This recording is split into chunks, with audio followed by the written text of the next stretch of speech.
นี่คืออุทยานผาเด่นได้เรียกว่าบ้านหนองไผ่ตอนบ่ายมีผู้ข้าพามาบึงอุทยานบ้านหนองไผ่นี่ก็เป็นหนองน้ำแล้วพระเจ้ามีคนมาใส่โมงได้พระเจ้ามาใส่โมงได้มีคนมาใส่โมงในบ้านหนองไผ่บ้านหนองไผ่ตำบลดงมะไฟนะตอนบ่ายมีผู้ข้าพาคำพาชมเนาะเพราะว่ามาจาเรื่องอุทยานผาเด่นนะมงอุทยานผาเด่นบ้านหรือว่าอาจเป็นน้ำบ้านหนองไผ่อันเดียวกันเคยไปแต่ไปเบิ่งไปเซมานาตาน้องมันพามาเที่ยวอุทยานผาเด่นได้หมดเนี่ยนี่แหละอุทยานผาเด่นเป็นเมืองนี้ที่ท่าสวยงามได้เราตะเวนกัเด็ดได้เบิ่งเป็นยังไงภูเขาทั้งภูเขากับสวยงามในภูเขาสวยงามที่พัดขาดได้ตะเวนกะ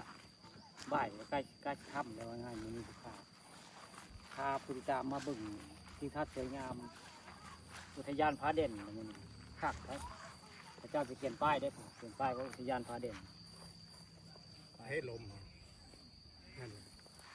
เราก็ทานไปอุทยานผาเด่นลมจะ ออกมา ด้านหลังมีคนใส่โมงเนี่ยผมเป็นคนใส่โมงด้านหลังมีคนใส่โมงพายเรือได้ชาวบ้านของไผ่เจ้าไทยใส่โมงพายเรือนั่นแหละบรรยากาศตู้คักได้โรแมนติกคือทัดคักบึงเดียวพระเจ้าหากินเป็นธรรมชาติเนาะบ้านหากินเป็นบ้านได้นี่แหละอาจจะคิดพอเพียงได้บ่ายมาก็ใส่โมงไว้ง่ายค่ำแจ้งมาก็มาใส่พอได้คำได้ขายปลาก็ได้นี่แหละการอยู่กินของคนบ้านเฮาเนาะมาใส่โมงขึ้นเรือพายเรือแซนซิโรแมนติกประเภทเฮ็ดงานหน้าที่เจ้าโตนายโตเนาะนี่แหละไม่ได้เป็นลูกน้องไผได้ข้าเจ้าพายเรือใส่โมงแล้วก็ได้ปลาเมื่อก็ขายปลาง่ายๆนี่แหละ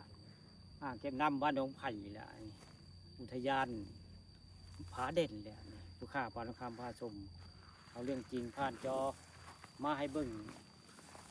เรื่องอุทยานผาเด่นคักได้ทิวทัศน์คักบึงแล้วคักเรียบภายในก็คักงามได้ทิวทัศน์เทียซูมคู่อันเรือเรียบภายในก็ได้เรียบพุ่นก็เป็นเบื้องว่างคักได้ทิวทัศน์เหมาะถ้าที่มาเที่ยวมาชมเนาะพายยังมาเที่ยวมาชมทางนี้กะอันทักทายป่าตองคำมากกะผู้ข้ากับสีพามาเที่ยวอยู่ดอกแม่นไพเป็นเพื่อนเป็นหมู่กะผู้ข้าป่าตองคำพามาเที่ยวได้เพราะว่าอยู่ใกล้บ้านผู้ข้าได้อันมงอย่างโบไกลจากโคกศาสตร์มานี่โบไกลได้คำว่ายังมาเที่ยวผู้ข้าสีพามาเนาะนี่แหละอุทยานผาเด่นบ้านหนองไผ่แหละอันนี้ในผู้ข้าก็คือจิจบคลิปรายการไว้พอซ้ำนี้เนาะ